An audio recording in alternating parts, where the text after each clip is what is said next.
Hello everyone, welcome back to Shruti IAS. This is video 3 of direct sources of each questions asked from Polity, specifically our Lakshmikanth book, which is the main source of preparation.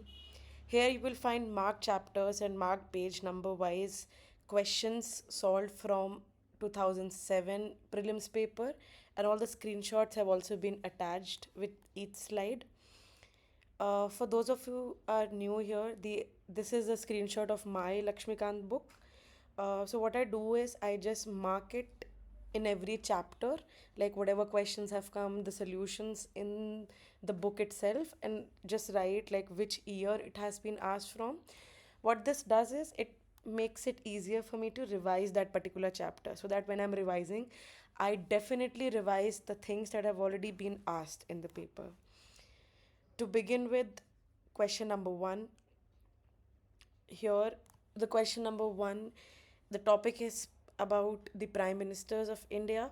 So, point number one is Jawaharlal Nehru was in its fourth term as Prime Minister of India at the time of his death. Jawaharlal Nehru represented Raebareli constituency as a member of parliament. The first non Congress Prime Minister of India assumed the office in the year 1977. Starting from point number 3, if you check in chapter 20, Prime Ministers, page number 211, first paragraph, the seventh line tells us that Morarji Desai was the first non Congress Prime Minister in 1977. So this point becomes correct.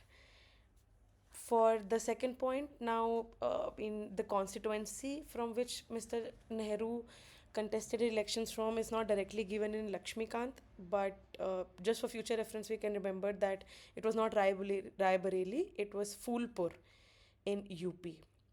For point number one, we can see in Lakshmikanth Appendix 6, page number 740.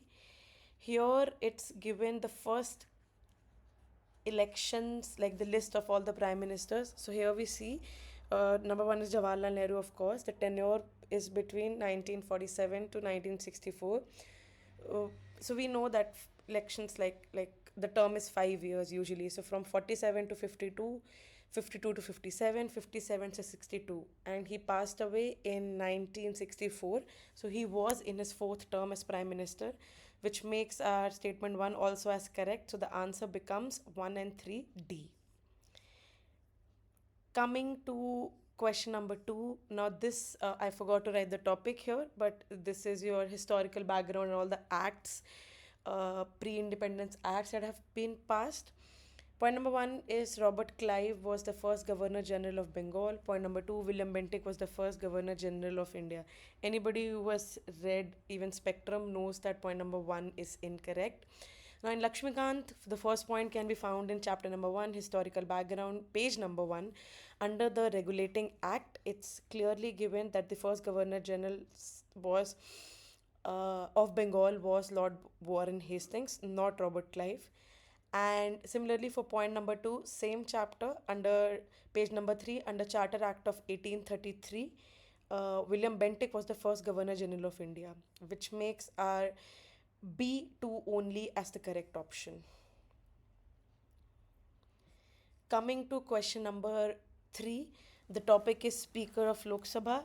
Here in Lakshmikanth, in Appendix 6, page number 741, the list of all the speakers of Lok Sabha has been given.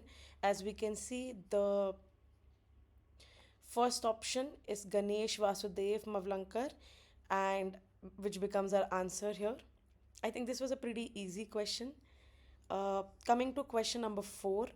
Now here this is our assertion and reasoning type questions. Now the topic is Council of Ministers. Now here for the first point, the assertion, the Council of Ministers in the Union of India is collectively responsible both to the Lok Sabha and the Raj Sabha. Okay.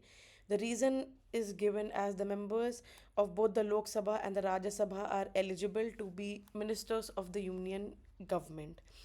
Now, to solve questions like these, first we see if either one of the statement is incorrect or correct, and then we go to option A and B.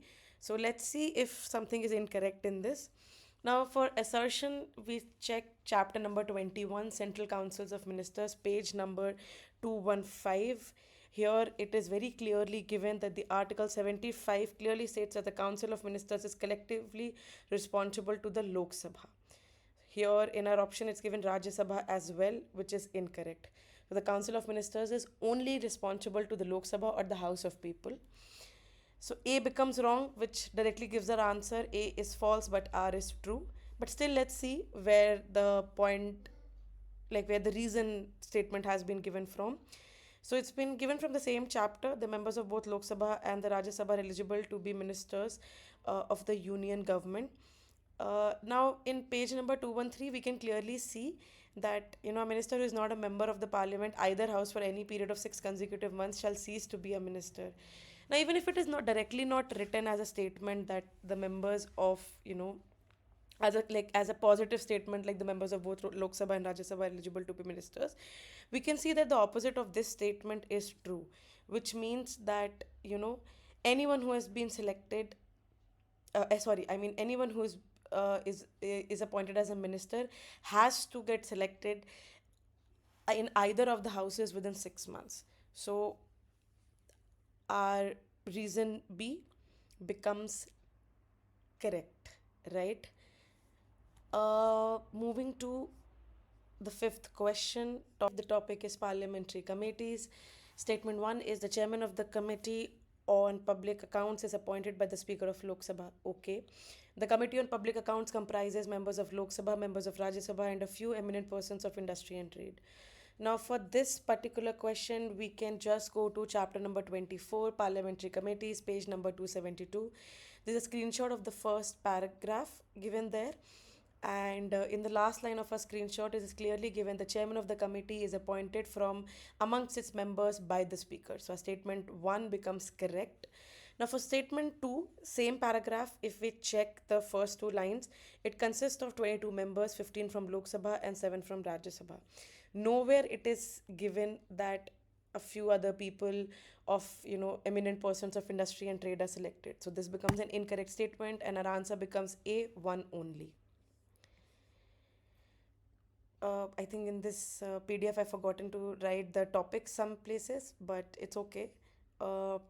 Coming to question number 6, which of the following Constitutional Amendment Act seeks that the size of Council of Ministers at the center and in a state must not exceed 15% of the total number of members in the Lok Sabha and the total number of members in the Legislative Assembly of that state respectively.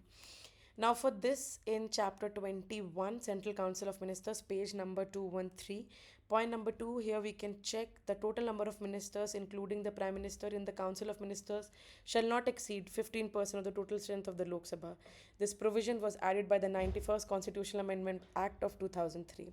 Similarly, for State Legislative Assembly, we can check in chapter 32, State Council of Ministers, page number 329. Same point is given here even. In the Council of Ministers in state shall not exceed 15% of the total strength of the Legislative Assembly of that state. This provision was added by the 91st Constitutional Amendment Act of 2003. So our correct answer becomes A, 91st Constitutional Amendment Act. Coming to question number 7, so the topic is financial emergency. Let's read the statements first. Consider the following statements in respect of financial emergency under Article 360 of the Constitution. Point number 1. A proclamation of financial emergency issued shall cease to operate at the expiration of 2 months, unless before the expiration of that period it has been approved by the resolutions of both houses of the Parliament. Okay. So for point number 1, we can check in chapter 17, Emergency Provisions, page number 183.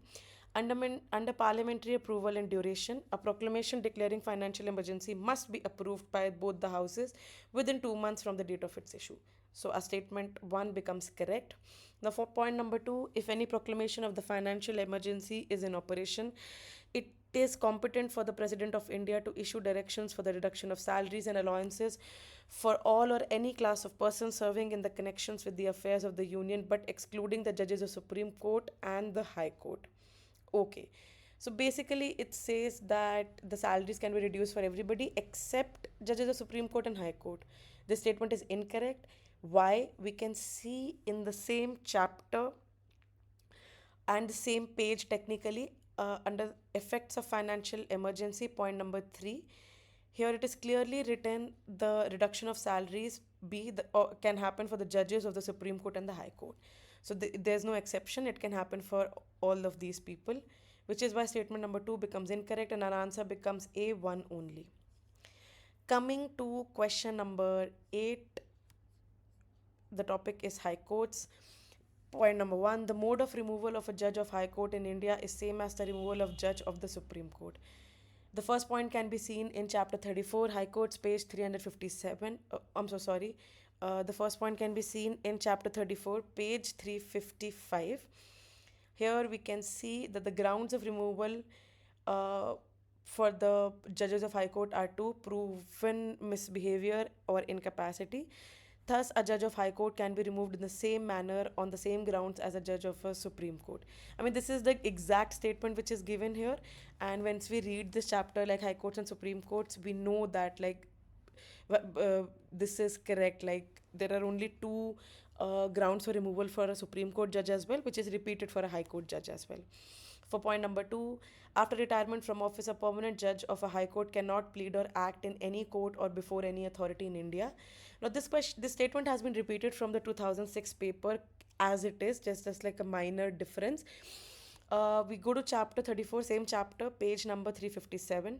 Here, under point number 6, we can see that ban on practice after retirement. Now, here it is given that they cannot plead before any authority in India, but as we can see, the retired permanent judges of High Court are prohibited from pleading or acting in any court or before any authority in India except Supreme Court and the other high courts. So they can plead in like Supreme Court and other high courts, just not in front of any other authority. So statement 2 becomes incorrect and an answer becomes point number A1 only. So coming to the last question of this discussion, question number 9. The topic is state reorganization. We have basically been asked to put in chronological order the formation of the following states as full states to the Indian Union. The correct answer is B, Nagaland, Haryana, Sikkim, and Arunachal Pradesh. Let's see where the source is from. So in chapter 6, Union and Territories, page number 58, 59, and also in 55. So basically in 58, 59, there is a table given, table number 6.4, laws made by the Parliament under Article 3 of the Constitution. Under here, in point number 11, State of Nagaland Act was passed in 1962. Punjab Reorganization Act 1966 formed the new state of Haryana. Point number 23, State of Arunachal Pradesh 1986. For Sikkim, we go to page number 55. Here it is directly given that from the Constitutional Amendment Act of 1974, introduce a new class of statehood under the Constitution by conferring on Sikkim the status of an associate state, and by 36th Constitutional Amendment Act of 1975, Sikkim was made a full-fledged state of the Indian Union. Okay, so I think we're done with the questions of 2007. The number of questions will increase as we go ahead to like 2010, 2012, and 2015. We're trying to do one video each day. I hope you like this video. If there are any suggestions, any feedback, please go ahead and give it. And thank you so much for staying till the end of the video.